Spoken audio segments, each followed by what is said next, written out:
Alright, ladies and gentlemen, welcome back to the New Age Reviews YOUCAST. I like YOUCAST. What say you? Yeah, UCAST is a good name. I like that. I like the name of YOUCAST as well. Now, ladies and gentlemen, a YOUCAST is basically something I'm inventing, because I haven't seen anything on it. So, basically, I'm on YouTube right now, basically doing a podcast, so I'm going to call it a YOUCAST. That's what we're going to go with here. And the benefit of that is that you get kind of a video, a visual of what you're listening to as a podcast. And eventually we'll probably get a podcast going, but not at the moment. Ladies and gentlemen, welcome. You did see the comment of the week from IPJORR. And he basically said that last week's episode was a bit too expository. He wanted us to elaborate on that. And I responded to him. You can see it on the comments section of the past video. And I said, I thought it was not expository enough. Because expository basically means to expose, or it's basically a story.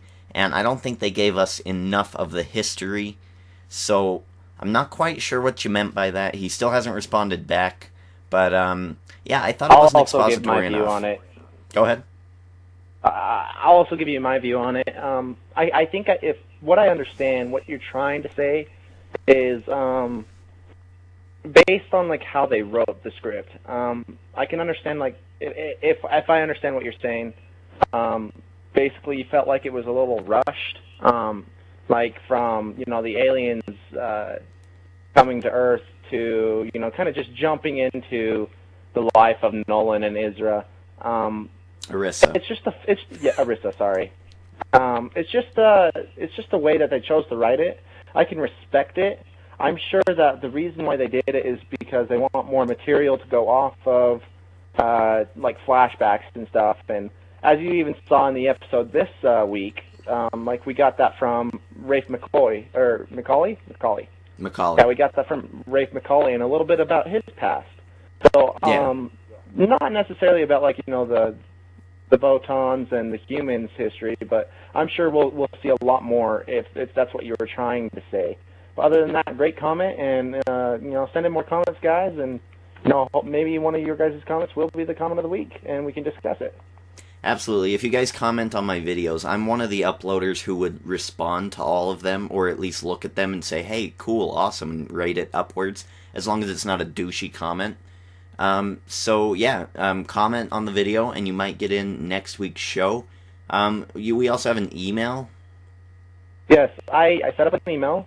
It is basically you guys can email us any questions, any just shouts or anything, and I'll choose an email per week. I set it up this week, so obviously I won't have an email for the show because this is the first time you guys are hearing about it. But right. It's tna.defiance, spelled with an A, just like the show, Defiance, at hotmail.com. Go ahead and send us emails if you want to do it that way. You can leave posts on the comment board on YouTube, or we're also on Twitter, and we'll give you that information later on the show. Absolutely. You'll probably see me, it'll probably actually be up right now, right here along the bottom or so, where I will put our Twitter addresses. So, and I can assure you, every email you guys send me, I will read. He has nothing better to do. Well, besides work and my life. Thanks, jerk. Right, nothing better to do. I know that because I have nothing better to do. We wouldn't be here. We wouldn't watch this show if we had nothing better to do. Yep. And, okay. I figure if you guys take the time to write me an email, I better take the time to read it. Yeah. So hopefully I'll hear from you guys in the future. And that's TNA, as in the New Age, .defiance at hotmail.com. All right, so send your emails in there or comment on the video. Also, give it a like rating because we need this to be on the front page at the very top because this is the best damn review of the show. Yeah, I mean, we have the most views. Yeah, we did get 375 views on our other video, and it's only been a week, which I think is awesome. I felt proud. So yeah, please like the video. Definitely like the video, guys. It would really mean a lot to us, and we'll try to make the show better and more smooth as possible, so you guys can enjoy it. And we can assure you, we're not going to have 2-hour UCasts anymore. That would Yeah, be a this one one-time definitely deal. won't be 2 hours. So should we get into the news? One sec. I gotta go find some wood so I can knock on it. What? I don't want a 2-hour show, so. Oh, okay. I was so confused. I was like, "Are you playing Minecraft?" But anyway. No. So news. Now there's no real news. A lot of people are kind of iffy about this show. Many people, I don't think, liked this second episode. I personally did, but I'm a sci-fi fanatic, and so really not a whole lot. And I'll give you the ratings in a second. But what do you have on news from the video game this week? Anything new? Okay. Anything updated? Not too much. Like, I'm not gonna go into like any storyline or anything, but I do gotta admit, last week I was a little harsh on the game. I gave it a rough 5 out of 10 because I was a little disappointed. I mean, it's a good game, that's gonna keep you entertained.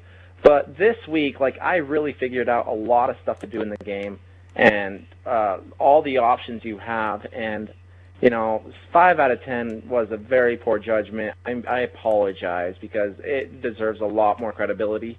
I would give it a 7 out of 10. Very fun game, very fun to play with your friends. I've been playing by myself, and I've had lots of fun. I've met friends online. We've taken down different missions together. And as of the gameplay and stuff, not too much has changed. I actually did beat it. I enjoyed it. You beat it? And, I did. I did, in the main storyline. Like I said, nothing better to do. Yeah, it took me a while, but there's still a lot more I can do in the game. At least a good 100 hours of gameplay still left, which I don't think I'll ever finish just because there's so much. But other than that, the game's really fun. Don't let my last review, throw you guys off. It's really a cool game to look into, especially if you like MMOs or if you even like the RPG kind of feel that you would like to play with your friends or even play by yourself. You'll have a great time, I can assure you. Though I do gotta admit, don't buy the game solely based off of the TV show, because they don't really go hand in hand right now. I don't see a lot of comparisons, and sometimes I have to remind myself, the TV show is the same world as the game. But other than that, very good, very fun, and hopefully I'll see you out in the Badlands and we can play together. Absolutely, and if you want to add him, I'll actually, let's see, I'll just go straight to our party right now. It's Blitzkrieg Omega, and I'm, of course, Leprechaun V2. You could always add us and on Blitzkrieg Xbox. Is actually, sorry. Blitzkrieg is actually missing the eye at the Krieg part, and that's on purpose. Right, yeah, they see it. That's the so advantage. If you guys ever want to play, just UCasting. send me a game invite, and I'll definitely come play with you guys. Yeah, he'll clan up with you, definitely. Me, not so much. I'm crabby, and I'm a loner, so I probably won't be playing Defiance with you people. So is that all you got on news for the video game? That's all I got. I unlocked a pink car. That's kind of cool. A pink car. A pink car, yeah, free. All right. Okay, so let's go right into the rating, and then we'll get into the review. The rating of Defiance on Monday night got a 2.4, which is very good considering the best show on the Sci-Fi Network weekly is SmackDown with around a 2.0 average weekly. So 2.4 for the second episode. It did drop exactly as we said it would, 0.3. So it wasn't that bad. It wasn't that bad of a drop at all. And if they can maintain a 2.4, this show is going to be a mainstay on the Sci-Fi Channel. If it beats SmackDown, the wrestling program, then yeah, it'll be a mainstay on the channel for sure. So here's to hoping, because I actually do like the show. Anything to say about the rating? No, I know, they lost a couple of viewers, but I think they'll lose a couple more. I think it'll go around to a 2.1. Do you think so? That's I think that's what it'll average. It is still good, and I'll somewhere still around keep 2.3, and they're at 2.4, right? Yeah. Yeah, I don't think they'll lose too much. Maybe I could see them getting to a 2.2, but other than that, I think that it is a series that people are either going to really like or kind of be a little disappointed in. But I think it has great potential, and I'm really excited to see where it goes. All right, so let's get into the show, shall we? Yeah, definitely. I think we should. So, ladies and gentlemen, it is now time to review this show. Now, we open up with a 24 hours ago scene of basically the coward named Ela something. What was his name? Ela Bandic? His name is, my notes, his name is... It was Ela Bandic. Ela Bandic, yep. Yeah. So Ela Bandic is the coward who ran away in last week's episode during the fighting. Now, Daytak was not very happy. Oh, of course not. I wouldn't be either. Well, but I wouldn't go as crazy as he did. So he ran away during... Before we get into Ela, I got a question for you, because I didn't connect this. Is Ela the same guy that came up to Daytak in the last episode and pretty much got his hand broken? You know what? I was actually going to look that up, but then I didn't. They all so look it the very same. Well could it's be. Hard to know. I mean, they all just have that blonde mane. Yeah. It very well could be.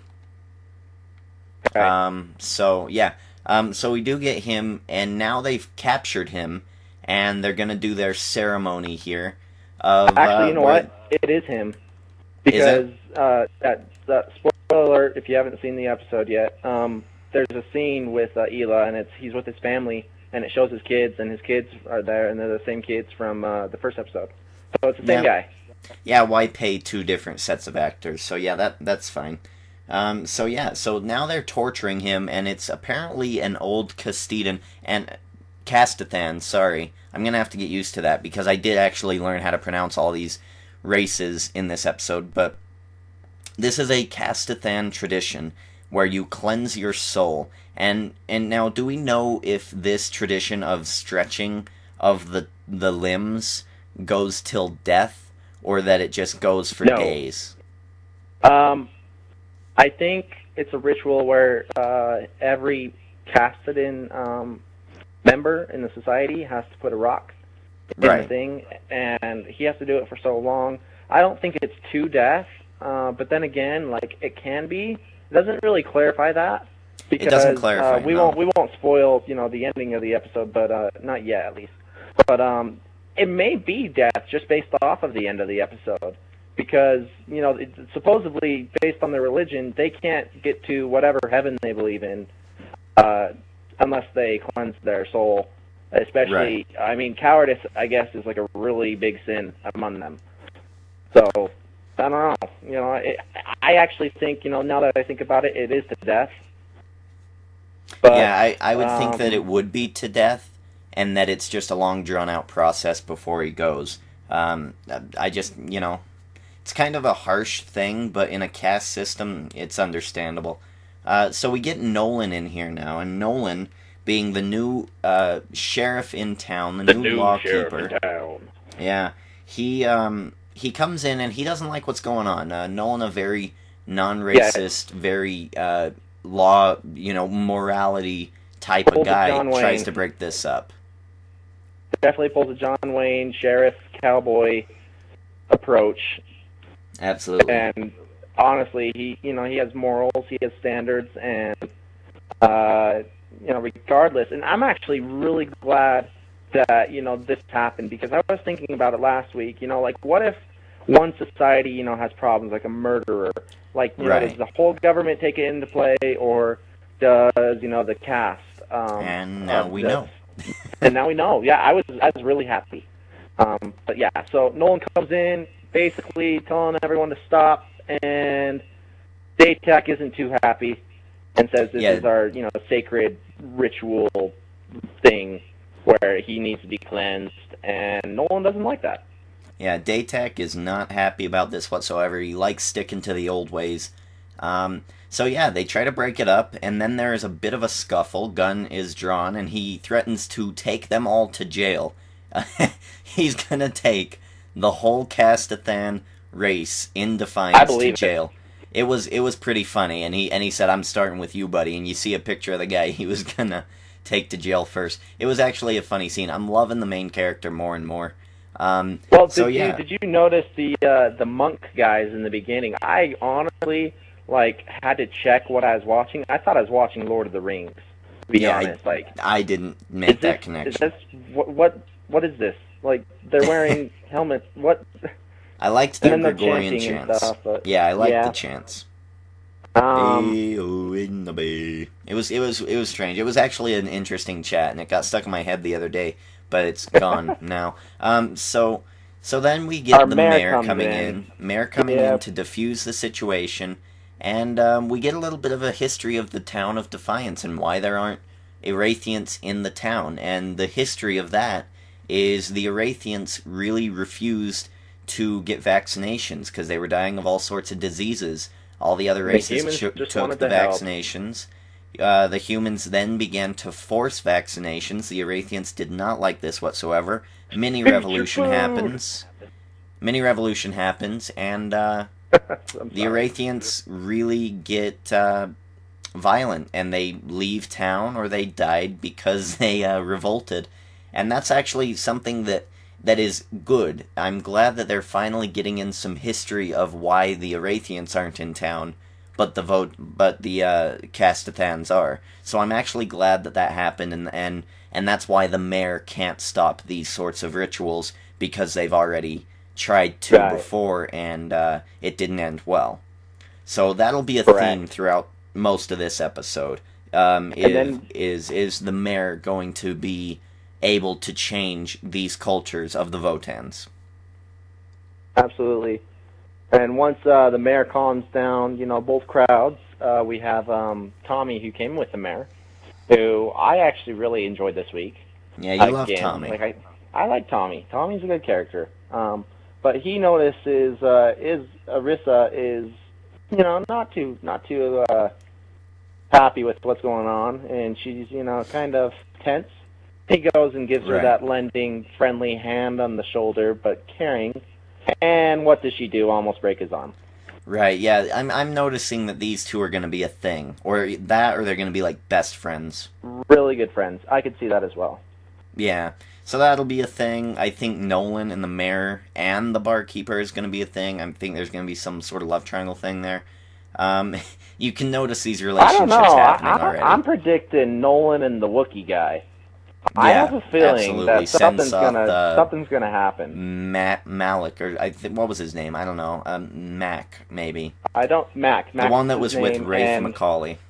he is the most loving character we've seen so far because he has a dog that I think Hilarious. any of us would have killed by now due to its barking and annoyingness. But anyways, So that's after the end the of that scene, mayor right? gives us a brief history, we do get Mr. Birch, which is the badass guy with the glasses from last week's I episode. love his glasses. I love his glasses. love his I really glasses. want them. Like, they are the I most think I'd look like badass a glasses. total tool with them, but he That can guy- do it. I don't know Let me tell you. why. If you're a bad guy, you need to have something cool about you. Daytak has the style and the badass like attitude. If Birch, Lightsaber sword. yeah, if or Birch knife. didn't have those glasses, I would be like, who's this jabroni? What is he, the mayor's Yeah, kid? he doesn't have anything worth remembering. He's just another guy. He's not memorable, but his glasses are badass, and that makes him good. I'm hoping to get more interaction from him in this series, because I think I really want to like him. I like all the bad guys, and so I really judge bad guys in series, Yeah. so I'm really hoping for him to astound me, make me impressed. So yeah, he is actually in the medical bay of the town where Ben is. I thought Ben died. I thought he was dead already. Did you find it kind of poorly written that the guard was like facing parallel with the door? Does that make No, sense? Like he wasn't Well, facing it's- away from the door or towards it, but he was faced like the right side of his body was at the door. Like someone could have just came up like Birch does and Well, right, but they're do local what they do. security. You know, I mean, and what are you going to do against a guy with alien technology? You know what I mean? And that guy seems to be pretty, like, assassin-like. So, Yeah. so anything could have happened. He could have just walked up to him and said, "Oh, hello, good sir.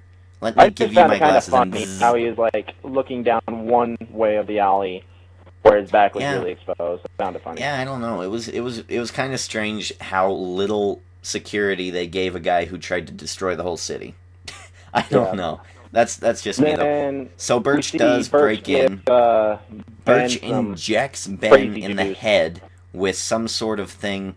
And I don't know if that was like it either woke him up or it was some cure to some poison. I don't really know what happened. It's kind of confusing here. This is the only part of the show that I was really confused because I don't get, was Ben dead and he was just laying in there and that woke him up? Or I don't think he was dead then, actually, because I think the mayor would have been distraught. So I think he was just passed out recovering, and that thing gave him a jolt. Actually, I don't think that. What I think is, I think their specific race, like if their body's intact, you can like turn them on, pretty much. Like they don't die unless like they're gone. I don't think he was dead. I think like, the mayor would have been distraught. The other race of her of Ben, the female, the doctor. She's the only one that, I can't remember her name. That's the only person I don't know the name. It's Dr. something. But she did not seem surprised at all when she finds out that Ben was woken up. Yeah. Like, I think it has something to do with their race and a specific medicine that makes their brain just, like, turn on. So yeah, a little more explanation there would have been good. But other than that, it was kind of a cool scene. Birch kind of, twists Ben's arm and makes sure he gets the job done. They're giving him a second chance to blow up the city, which is, not really giving strange. him a chance, though. He's pretty much telling him, you need to do it. Like, you don't have to right, do it. yeah, like, do it. Like, you were hired to do a job, do it. So it was really strange because now suddenly the mayor and Mr. Birch are back in town. Yeah. The town they wanted to destroy. Did you find it hilarious when Ben ran away, like, out of the place, like the way he just ran and the outfit he was wearing? I don't know. I found it really funny. I don't know. He seems like a younger guy to me. I don't know. His makeup is amazing, by the way. Yeah, they did a really good job. Yeah. So Ben escapes. And where's he gonna go? And is the another question thing there. we noticed. Maybe I guess it's not so Castians. Is that what they're called? The cast. Castethans. Yeah, those guys. Castethans. Maybe it's not so unique that they're the only ones that have the lightsaber daggers, because we see that Birch has one. Yeah, Birch has one as well. Yeah, it seems like alien technology. Yeah, like little light daggers. Very cool. And light our daggers. next scene, we are at the Macaulay house. The Macaulay house, which we now know. Sorry about last week. They're not the Jacob family anymore. The Indians. I swear I saw another review today on YouTube where the guy went, the Indian family, and I was like, I know, I'm with you, guy. I didn't care about them. I saw a lot of reviews today. I watched a lot of episode 2 reviews, and most other reviews... We're stereotypical buttholes. Most other reviews agreed with me. They don't care about these people. I actually like them. I didn't really care for them last week, but this week I'm starting to like them. I like them more, slightly more. I dislike them less. How about that? I don't know. They're just a stereotypical like family who's kind of racist, and then the younger generation isn't. It's just kind of stereotypical. So we see Christy making breakfast, and Quentin's with her. That's Luke's younger brother, her older brother. Right. Christy, I guess, hadn't been there for a while, and Rafe comes in and is kind of surprised that she's there, but at the same time, like, not really happy to see her due to the fact that she's engaged to Alec Tar. And he clearly makes that statement, and she's not too happy with it. Eventually, she just leaves the house, and he tells her not to come back. And then Quentin, I really actually enjoyed the conversation between Quentin and Rafe, because it kind of plants those seeds. Quentin basically, says, you can't be mad at her. Luke, isn't 100% innocent, because, why was he out there in the first place? Have you ever thought about that? What was he doing? And that plants those seeds of doubt for the people watching the show, as well as Rafe himself, even though his pride gets in the way, and he's just like, I don't like him. And there wasn't like anything way too important in this scene, in my opinion, just because it was just to remind us that he does not like the Tar family and that she is engaged to Alec. But other than that, I didn't really get too much out of it besides that conversation between Quentin and Rafe. Right, yeah, like, get used to it, they're here, you know. It was a Yeah. really, it was, yeah. So it was just a really generic scene. And I can't find any photos of this Christy chick. Maybe I'm spelling it wrong.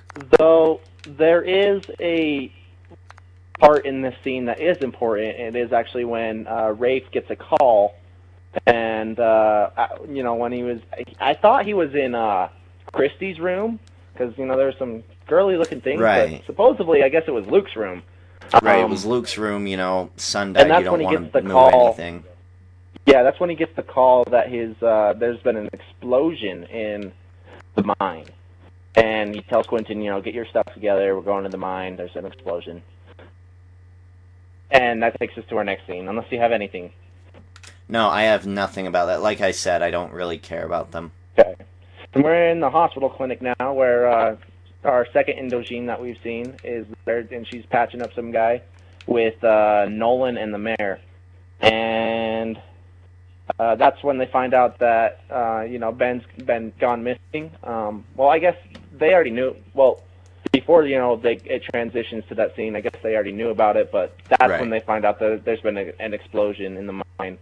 Right. And, you know, Nolan heads over with the Mayor. Nothing really important in that scene.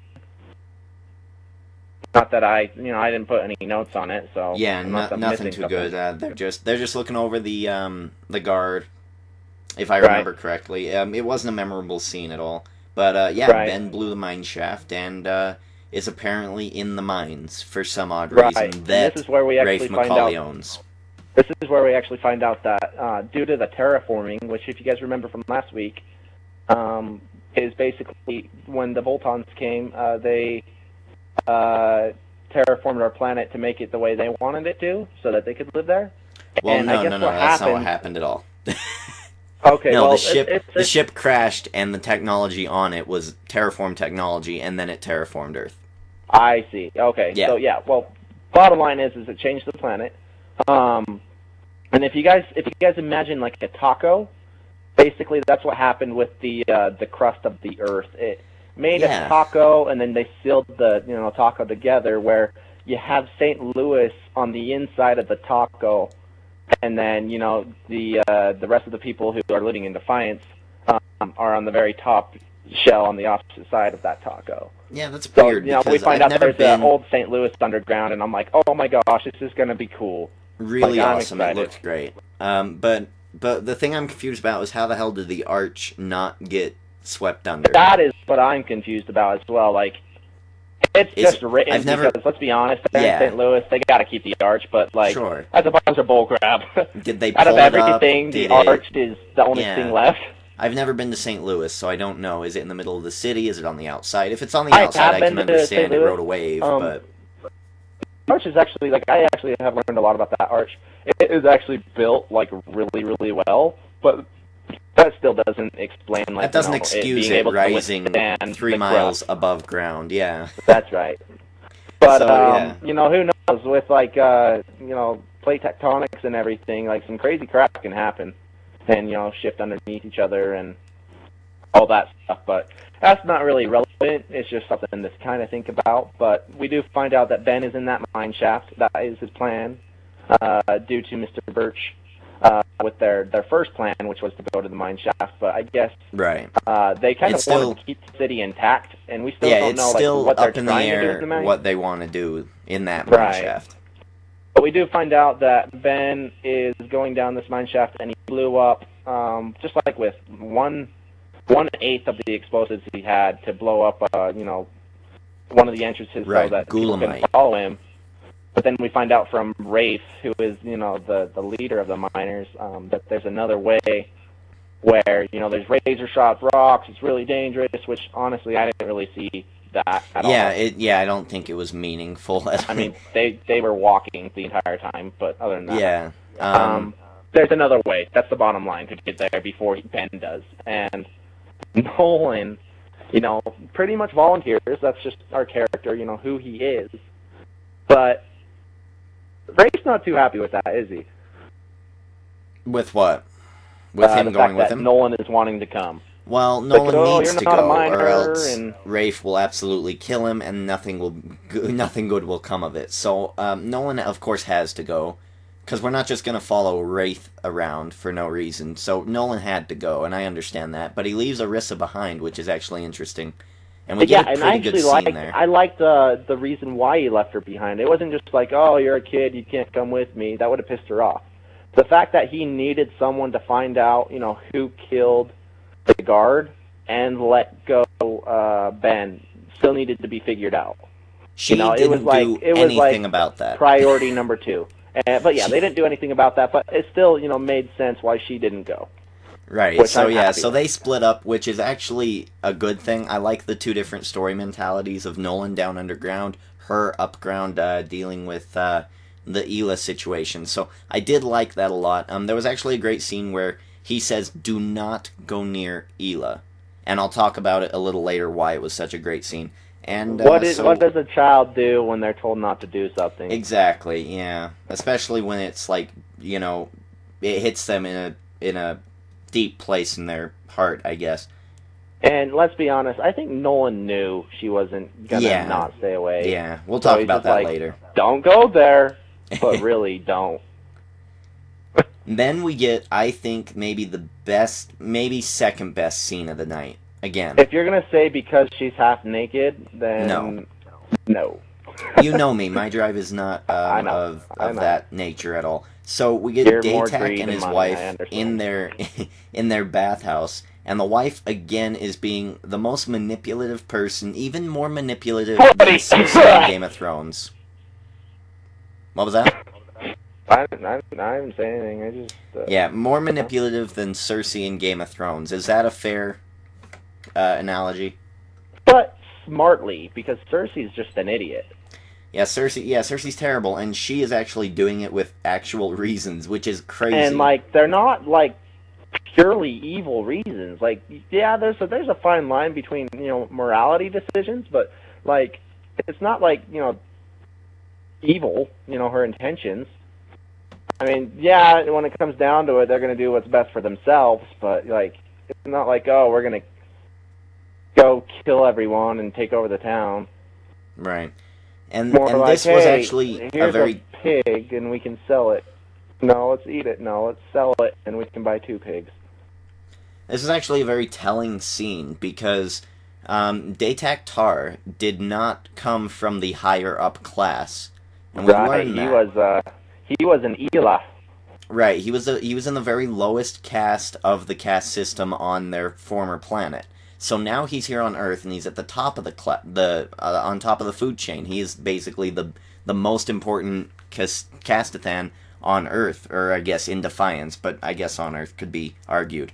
And it's very interesting to see how it's a different world. It's Earth. Maybe we shouldn't be doing the Hila thing right now. Why should we start making enemies? And he says, I like it. I'm at the top. It doesn't matter anymore. Power hungry, and that's exactly how it is. But the thing I'm thinking here is, if any of you have seen Once Upon a Time, this Daytak Tar is reminding me a lot of Rumpelstiltskin from Once Upon a Time. He's a bad guy, evil intentions, but every once in a while he'll do something for a good reason, and then sometimes he's a good guy, but then eventually he'll go back to being bad. That's exactly what I think they're doing with this character. It's such a good character. I love bad guys, and if that continues, I'm gonna love Daytak even more.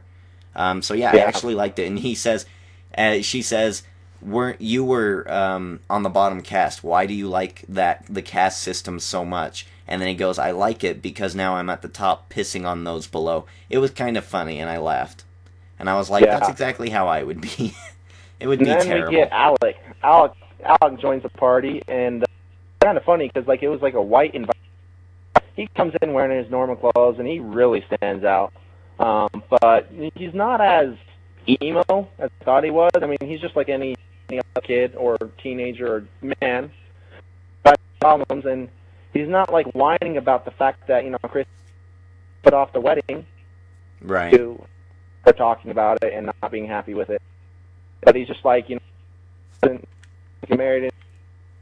I'm Oh, sad boy. faced, but at the same time, like, I understand. And his wife,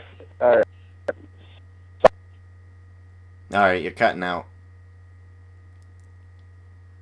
He's gone. I'll take over. Yeah, so Alec does come into the bathhouse, and he complains that Christy is a little taken aback by Rafe, being angry at the wedding. And what happens here is Daytak thinks that Rafe deserves a bullet in the head, and his wife says that wouldn't help the situation at all. Mommy'll take care of it. I'll take care of it. I'll do what I can to alleviate this situation. And Alec, being a lot like Joffrey from Game of Thrones, lets Mommy do his dirty work. And it makes me not like Alec as much, and we didn't even get to see Alec in this episode too much. Now, let's see what's going on with Landon. What is going on here? Oh, dear. hello? Say Hello? Say a sentence. Oh, no. Oh, boy. Look at that. Glitches over Xbox Live. So she vows to take care of it. The next scene we get is the old mayor and the new mayor, and they're just talking about the situation of Elamandic, and it is not... the old mayor let these things happen because of that revolt, and she doesn't want it to happen again. Also, she's got a double side to her, where she doesn't want the control being in the power of the mayor. She wants, terrible things to be happening. She wants this city to basically burn to the ground. Can you hear Blitzkrieg me? says he's here. Okay, good. Yes, hello? Alright. Because, Excellent. I could hear you perfectly the whole time. What is going on? Are you trolling me? You Am just I going started to sound to like cut an out, idiot so I on took YouTube? over. Yeah, you Okay. started to cut out, so I just took over. You pretty much all I had to say, too. Yeah. But I do say, I understand why they, might dress her that way to appease some viewers. And I like when, sometimes it's just it kind of throws you off for the scene. I didn't think so. I thought that's just what they do. They're in bathhouses. That's how they dress. I thought it was fine. Are you there? Oh no. Okay. So yeah, back to the Mayor Nikki situation. Mayor Nikki advises to not to change how things in Defiance are run, and yeah, she's I don't know what it really is, but then we get a scene of her kind of moving out, and why didn't she move out before the attack of the Volge? I'm not quite sure, but she's moving now. She's moving out. She's leaving, and she tells Birch that she wants to meet other people in town, and this is actually also a really good scene because he says you got too connected to these people. Why do you care about what these people think? And it's interesting what she says, and it makes me think that she's not so villainous as we think she is, because Right. she says, yeah, she's like, you just pop in and out. You've scared me. That was frightening. Well, I don't know. Yeah, I was going to say the exact same thing. I don't think our bad guy characters are necessarily 100% evil. I think they have good intentions for the wrong reasons. Right. Yeah, it was very interesting, and now I found a picture of Ben. Yeah, here we go. This will be good enough. So yeah, and he says that you're too connected, you're too attached, and she says, well, I lived with these people. I watched them birth their babies. I love these people, and that's why I'm going to destroy them for the better good of humankind. Weird. From last episode, we get that maybe she's the mastermind behind all of this to help the Earth. This scene actually makes me think that there is someone else controlling her. There's someone else controlling her, but I think that there is someone else in on it. Yeah. I don't think she's the top of the food chain here, because there's really no other reason why she would risk her friends and basically family in Mayor Amanda dying. Yeah. So, Very true. yeah, very telling scene, and Mr. Birch still has his awesome glasses. Yep. Alright, so We have... we're back in the mines, and Nolan is, let's see, well, old guy Rafe needs a break, so they sit down for a bit, and you get a nice little moment here of Nolan revealing that he used to be from St. Louis, and Rafe used to also be in St. Louis, and they talk about their history. We also see that Nolan picks up a book from previous years, right. which, it kind of goes through it really fast, but I actually paused it and made sure what it was. It's War of the Worlds. And for who aren't very familiar with War of the Worlds, it's very symbolic to what's going on now, because in War of the Worlds, it's not aliens living among humans, but basically aliens that just pretty much tried to exterminate humans. What I think is happening in the scene, we were way off, like with what we thought aliens would be like. Look at us living among them, and it's just like, it's kind of a inside laugh moment. Yeah. So now we know a little more about Rafe, and this is actually what makes me like him a little bit, is his attitude. Me too, exactly, because him and Nolan share they're the same city. They're both from St. Louis, and so familiar with what's going on, or what used to go on. What part of the city they're in, because at this point, when they're in the mines. Oh boy, there he goes again. Right, so they're in the mines, and Rafe is talking about his history, and he used to be a dog food or his family used to be a dog food maker. And Nolan jokes around because he remembers the jingle. So you get a little bit of bonding between these two characters. And it's good to see, because I like Nolan, and if Nolan likes Rafe, I'm going to like Rafe. So it's good that that's happening, because otherwise I wouldn't like Rafe at all. We get a little history on Rafe here. He wanted to be a photographer, and he was shooting terraform landscapes, and it made him a little depressed to see that the aliens ruined his life, and the life he could have had.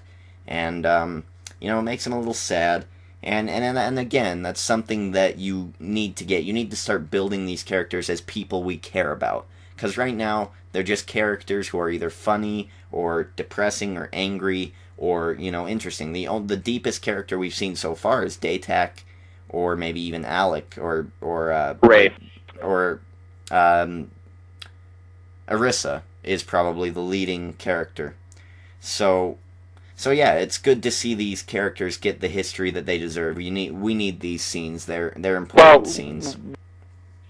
Last week. Oh boy, hold on. Take your mic out and put it back in. Let's see if that makes a difference.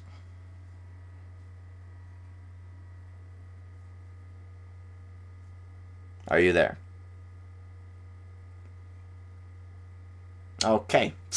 So let's head back to the ELA ceremony, where we see ERISA is still having issues about this, and she doesn't like what's going on, and we get a feeling that she is not happy about this situation that ELA is in, and it's still going on. All of the Castathans are pouring rocks, and they're stretching this guy's limbs out. It's like a slow death torture, and she finally gets sick of it, and she starts to cut him down.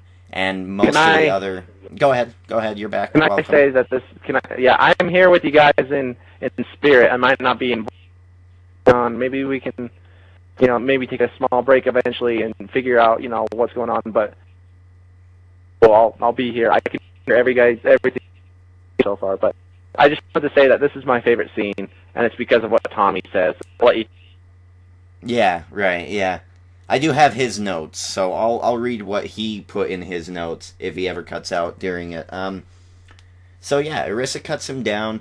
They're calling her a radiant bitch, which is hilarious. I found that funny that they're sitting there, they're getting away with swearing at her maliciously because it's in a different language. Did you also notice, usually when they say, stocko or whatever the swear word is, it doesn't give a translation. But this time, we get one. You know what it is. You know. And it's almost like Battlestar Galactica with frack. If they keep using it every episode 2 or 3 times, I'm going to go nuts. Yeah, I hear you. Stocko. Really? That's fine, but it's don't do that. Stop it. It's kind of annoying. Stop trying to be Battlestar Galactica, because even Battlestar Galactica fracking annoyed me.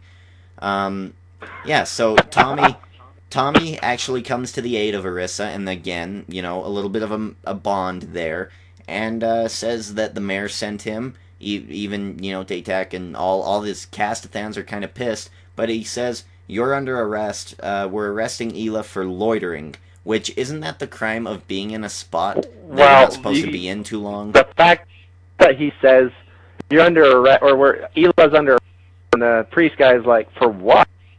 Like, loiter. And that's when you're standing, or just in the area for so long that you're loitering. You're causing a disruption. Exactly. Yeah. So and it almost seemed like loitering, like he made it up. So it was good. And again, I'm not a fan of Tommy. I hope he dies, but oh, come on. No, we got to keep Tommy. Did you? I didn't sounded at all. It sounded like when he shotgun in the air. Yeah. It's pretty futuristic. I thought it was just a normal shotgun. I don't know. I could be wrong. I don't pay attention to the guns. There was something weird in audio, but I don't know. I was like, what? Just what? And then it shows him holding like a 12 gauge. I'm like, oh, okay. Right.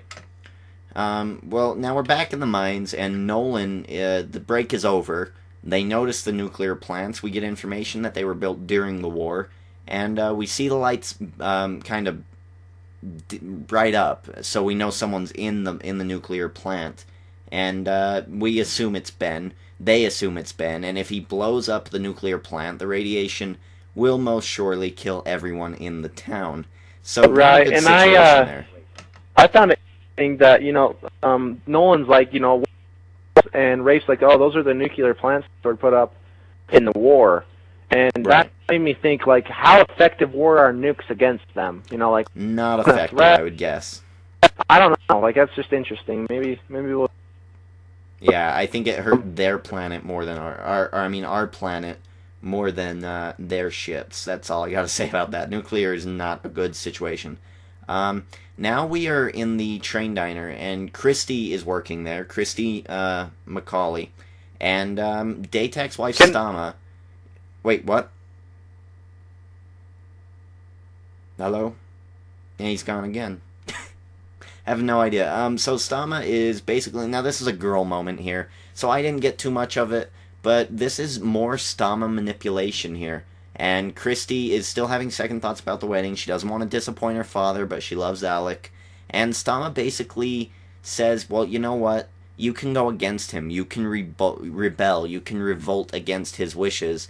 And you're going to make a beautiful bride. And she doesn't... Christy never really says in this scene, oh, okay, fine, wedding back on. But Stama is like, oh, I can't wait for the wedding. You're going to look beautiful. I can't wait. I'll see you there. And then she just basically kind of ends the conversation. It's kind of like a building of trusts here, where she wants her daughter-in-law to like her so they get control of the mines. It's more manipulation on Stama's part. Totally. Yeah. You come in and out all the time. It's I don't know what's going on. Maybe we should take a break and see if your cords are all plugged in. I'll make sure mine are as well. We can't actually, because we have to keep it going straight through. But it'll be fine. We'll fix it next time. I'm with you guys in spirit. Yeah, if you cut out, I'll just take over, and that's your cue. Whenever you come in and I stop talking, that's when I hear you. It was planned this way, everyone. Yeah, it was all planned. It's all planned. So we're back at the nuclear plant now, and they're just walking along, and someone gets shot out of nowhere. That kind of shocked me. And there's a small shootout. I actually saw it coming.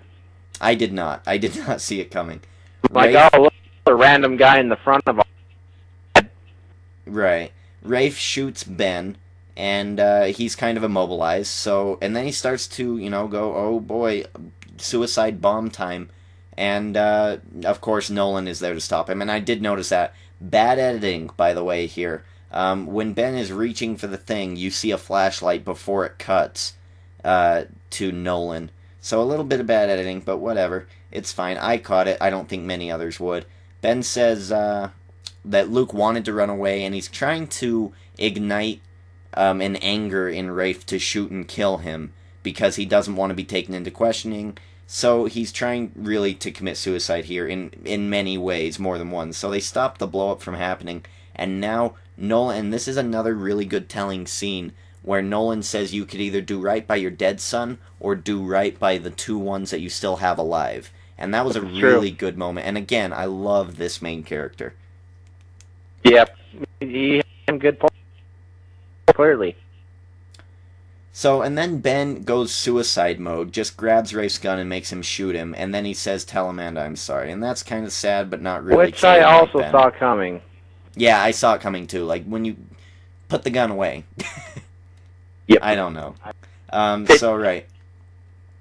Now we're here. Go ahead. A cowboy gun? I liked it. It was a Colt-looking thing. Yeah, the Magnum barrel. Go ahead. Again, I don't pay attention to the guns too much. Lawkeeper area now. They're in the sheriff's office. ERISA is angry at Tommy for helping, which is hilarious. It's like Tommy likes She's a little girl that doesn't know what she wants. It's awesome. She's like, I didn't want you to buy me that ice cream, but you bought me it, and now I want it, and no. Like, she can't make up her mind. Games. Yeah, she likes Tommy by the end of this episode, but not likes. And Tommy really likes her for some reason. It's kind of creepy. I don't know if he really likes her. I just think he has a strong connection with her. He really likes her. There's no reason you would go into a whole pack of Castathans and shoot a gun for the girl if you don't like her. So he's gonna like her. That's clear. So yeah, now we get goons from Daytech, and this is where Daytech really seems like an old school, like 1920s gangster, Al Capone type thing. He gets guys to go around the back, he surrounds the place, he just breaks in. He knows that Nolan's not around, so it's just ERISA, Tommy, and Hila against Daytech and his bioman and two other thugs. And the mafia back then would do that. Good. What are you gonna do? Yeah, so it was like, hand him over or it's going to get violent situation. And then we get the mayor coming in to the aid, says, I did it under my orders, and this is where we realize that the mayor is actually trying to change things proactively, which is good. I think that I don't like seeing torture-type things happen, and if Daytech has a problem with that, that's about his only really not good feature. So, yeah. Daytech is now surrounded because Nolan comes back with Rafe McCauley and Mac the Sensoth. And it's kind of an even battle, but if Daytech tried to start something, he would lose more than the other two. I mean, they have guns, and, we've seen him shut off the Fireman before, because he's really outnumbered here in this scene. So Daytech goes, you know what, fine, I'll cut my losses. Well, I'm a nice guy, Mayor Amanda. I'll shake my hand. And it was kind of iffy, because he had his hand in his pocket. I was like, oh. He was very, very smart about it, because he realized, he could either cool off now, or his way. He has really big problems. He realized that, he didn't have the better hand, and he's going to wait until he has a better hand to play. Right, exactly. It's best to do it another day. Live to fight another day type thing, and he knew he was outnumbered and not to cause a scene here. And then we get... Hold on. And actually, I got a question for our listeners. Okay, I'm going to make this fun. In the comment box, leave a comment. Who's going to win? Mac versus Bioman. I'm curious. Oh. It's a bodyguards. Daytech chooses Bioman. Rafe chooses Mac, our Wookiee friend. I would be really curious to see them do that. Yeah, that would be an interesting battle. But anyways, go ahead and continue. So, I personally favor Mac. Oh, right, okay. So Amanda then finds out that Ben is dead, and she's kind of sad, but then she's not really sad. And I wouldn't be either. I don't know why she's sad about this. I guess maybe just years of... he's such a nice guy. When Ben kills himself, and he's gone again. I'm sure he was going to say, tell Amanda I'm sorry, because, of course, they were probably close. Yeah, so after that, we get Nolan now talking Blackmailed. to... What? He got blackmailed, I think. Well, yeah, of course, obviously. Birch was strong-arming him. Yeah, so I don't think he really had a choice, and he wanted to die, so then Birch wouldn't get to him. Right. Now we get basically the cool-down moment of the episode, and Nolan's talking to ERISA about her choice, and I think that's a really good moment here as well. It's like another really good moment. So Nolan is basically talking to her like his daughter, and she says, you know what? And he says, you know what? You made the right decision. Even though I told you not to do this, you made the right decision. And you know what? I'm agreeing with you. And ERISA is actually growing on me. I didn't like her last week. I thought she was kind of punky. I don't like that type of character. But she's actually growing on me now. I actually like that she's that bitter and angry all the time. I like that about her. Did you not laugh out loud? Because I really did when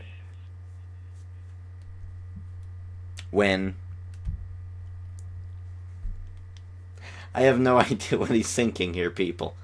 Oh boy. Oh, he's gone. He was probably thinking that Nolan talks her down like she's a child. Or a teenager. That's what he has in his notes, and then he says LOL. So that's probably what he was going to say. And there's another thing in here where you basically cements Nolan and ERISA to the town. Nolan says, listen, because she asks about Antarctica, will we ever get there? And he says, listen, that's not real. And she says, are you sure? And he says, no, but this place is, and I know that. So, you know, it really cements that they're going to be here for a while. I mean, the show is called Defiance. Of course, they have to be. She seems satisfied with that. Yeah, right. She doesn't look too sad. Yeah, she doesn't look sad that she's here anymore. She actually kind of likes being here. It could be a combination of Tommy and her making an actual difference today. And as of him talking her down, I'm gonna say is the way it's almost like dog or something. Like, well, isn't it smart for us? You know, dog. Sure. Oh no. So it's all going to hell. Anyway, last scene here, and this is where I go kind of cool. This is where I like this show a little more. When you can give me a good song, because basically there's a funeral for 41 of the people who died in the war, in the battle against the Volge. Now the song playing in the background is actually really good. It does repeat quite a bit, the lyrics. I don't have a gun, but man, it's a damn good song for an end of a show. I really did like that, and I'm loving this soundtrack so far. You have Radioactive by Imagine Dragons. I'm sure that should be on the soundtrack, and this song as well was actually pretty good. So I do like the songs. Choice. I like the songs ending the episodes. And if they continue that, good song choices will really win me over here. I also had our flashes, their song. Like we see Rafe in his house, you know, finding out he finds Luke's stash. Right. We're gonna talk about that. Okay, go ahead. I'll let you do it. So now, during this whole song is they're doing a funeral in the woods. Everyone's there. Daytak is there. Rafe is there. Everyone's there walking through the woods. Amanda's giving some really nice stories to the town folks, and it's a nice scene. And you think, oh, this episode's gonna end on a high note. Awesome, great. Now you get to the Macaulay home, and you're like, oh, now it's kind of sad. It was a happy ending. Now it's kind of sad because Macaulay's kind of like, you know, reminiscing about his son, and then he goes, you know what? Maybe I should look around. Because everyone said he was into something different. Ben says he was into something bad. So he finds a secret stash. And he finds an object, which is a very questionable object here, about what this show might be about. Every boy can have at least one Playboy magazine. That should... I don't think that exists. Stash. Okay. I don't think it exists anymore. All he had was maps and money, I believe, and then that medallion. Like, what was that? Because he looked pretty shocked. Would it be hilarious if we found a oh, what would be a good word? A Castathan weekly magazine. Yeah. That would be hilarious because he was so hating against the cat. That would be great. I wish that would have been in there. That would have been funny. And he would be so angry and upset. But anyway, that's how I would have wrote it. So now Rafe finds this object and he's curious about what it is, and I think that's going to actually be a mainstay. I don't know if he's curious or if he knows. I don't think he knows what it is. Like I don't know either, but it almost looked like there was like Chinese symbols or something on it. Most likely we'll find out in the next episode. It's definitely alien. Yeah, it looks extremely strange, and yeah, some sort of medallion-looking thing, and there you go. So that's it for Rafe McCauley, and that is something that you really, you look forward to. Like, what is that object? So again, they're ending kind of on a kind of cliffhanger there. Well, that's not where we're at. That's where you're sad. We still have more. So now you've gone from happy ending scene for the funeral to sad scene with McCauley, and now we go to the WTF moment. Yeah, you go to Ela Mindak's scene here, and he's back with his family, and this is where the song is really at its peak, and it's going, "Don't have a gun, bam, bam, bam," and it's going really crazy. And I'm sorry, he's with his how family. Does that go again? It's "Don't have a gun," and it's repeating and repeating, and there's loud bums. I was being sarcastic. Yeah. Oh, you wanted me to sing it. I'm not singing it. Okay. So now Ela is with his family, and then he leaves his house, and now Daytak is with him. You made the right choice. I had a slight feeling that this was going to happen. I was like, yeah, he's not going to get away. Daytak is not the one to, let people not get punished, I find. So, yeah. And Ela never wanted to get cut down. Exactly. Ela, it's their faith, it's their religion. He seems like an older gentleman. Maybe he was alive back when they were on their planet. So they believe that they have to die courageous to get to wherever they need to go, heaven or whatever. And Daytak plans to sacrifice him. And we're just at the lawkeeper's place, and we hear someone screaming. And they open the door and don't have a gun really loud again. And even as annoying as the repeat is, it is really good for these ending scenes. And Nola sees that Ela is now dead on the porch of the lawmaker. And let's be honest, Nolan knows. Yes, everyone knows who did it. But you don't have proof, so there's nothing they can really do. And that is really... And so you've gone from happy in the funeral, sad in McCauley, to downright... just murder in the final scene. Yeah, what the... I know how I feel. It was actually good, and I didn't care about the coward at all, and I liked Daytak, so I'm like, oh, okay. So it's basically, I'm gonna send a message to the lawkeepers. They're not gonna mess with me.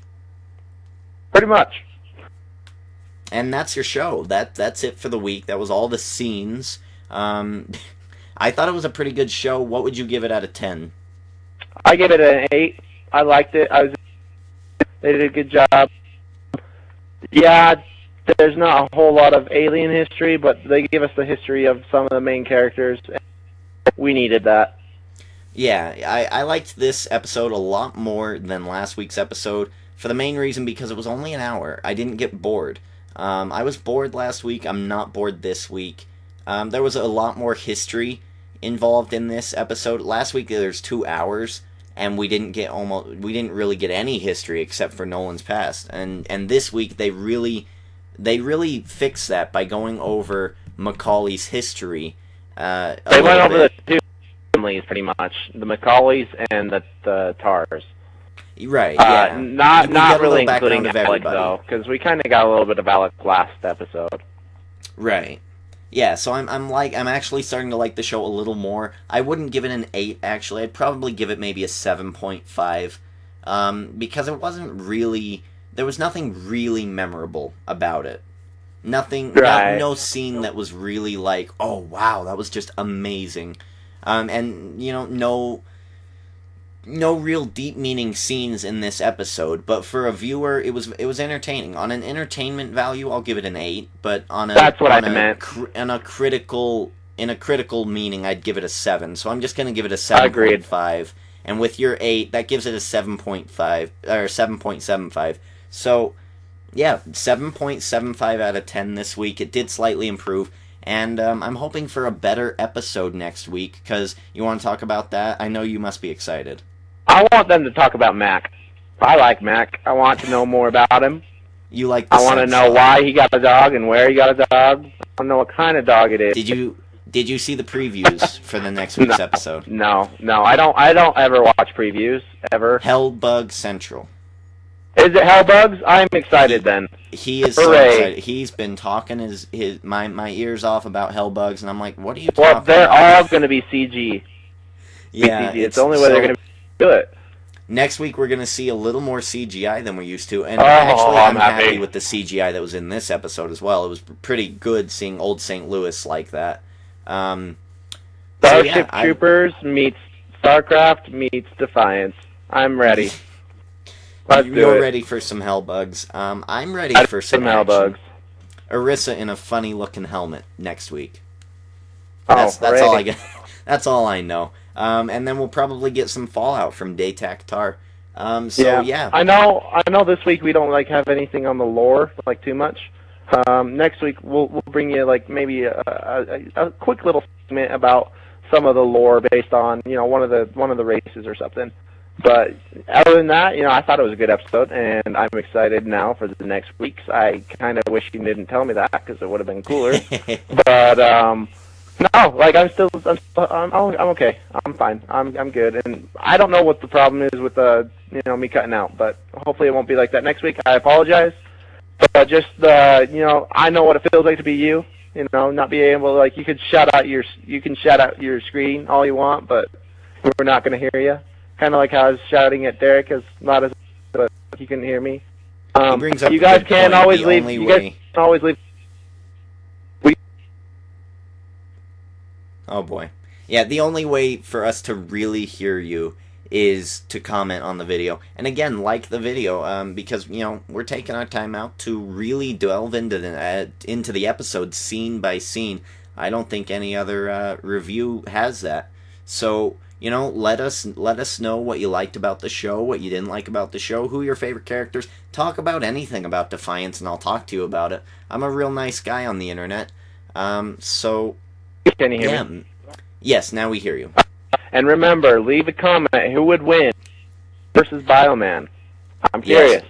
Yes, Mac versus Bioman from Daytac Tar. Who is going to win that? Leave that in the comments.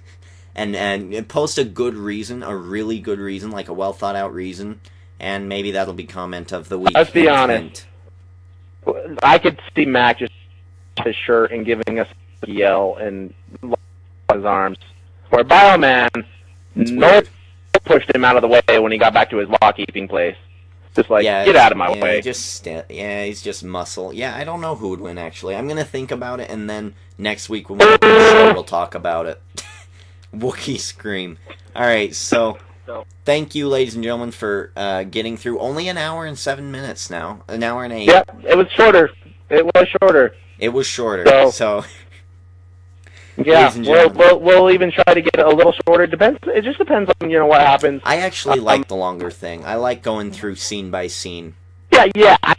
An hour is usually what unless there's something crazy that just goes on, or I don't know, $1 million giveaway in the game. I don't know, but we'll try to keep it around an hour. Not a clue, ladies and gentlemen. But thank you for watching. I'm very happy that we're doing reviews now. And like I said last week, any show that you watch that you want to see reviewed, I would be happy to review it. I can't guarantee if Landon will want to review it, but I will. I will. It just depends on how. But it also really depends on if it's something we can talk about that we feel like is gonna, get people. Are people gonna watch it? We're not gonna. Well, there's always a select group of people who would watch it. But for something, say, like Big Brother, I could just bring you on and you could watch one episode and give me your take on it as an outsider's view. That would be nice. You don't like Big Brother. That's terrible. Dude, let's end this. Ladies and gentlemen. Dude that you showed me, good lord. Gary I advise all of you to never watch that show. You'll be That's scarred for that. terrible. Stop it. We're cutting it off. Ladies and gentlemen, thank you for watching. Right. Thank you for listening. I know I didn't have the best visual presentation in this episode, but that's because we had a little bit of issues technically wise, and we might change things up, we might not. We'll decide in the next week. But ladies and gentlemen, remember to send in emails, comment on the video. You can find us at Twitter. My Twitter is Blitzkrieg Omega. It's on the screen. Derek will leave. We'll leave the spelling of it. On the screen. You guys can always in the tweet info. us up. Right. We'll always have. We'll choose a favorite tweet of the week. Obviously, a favorite email and a favorite comment of the week. Get your name shouted out. Send your tweets and emails to him only. If you tweet me, I may not read it. Yeah, I will promise you, I set up these accounts for you, the people. So yeah, he these cares are about accounts you more.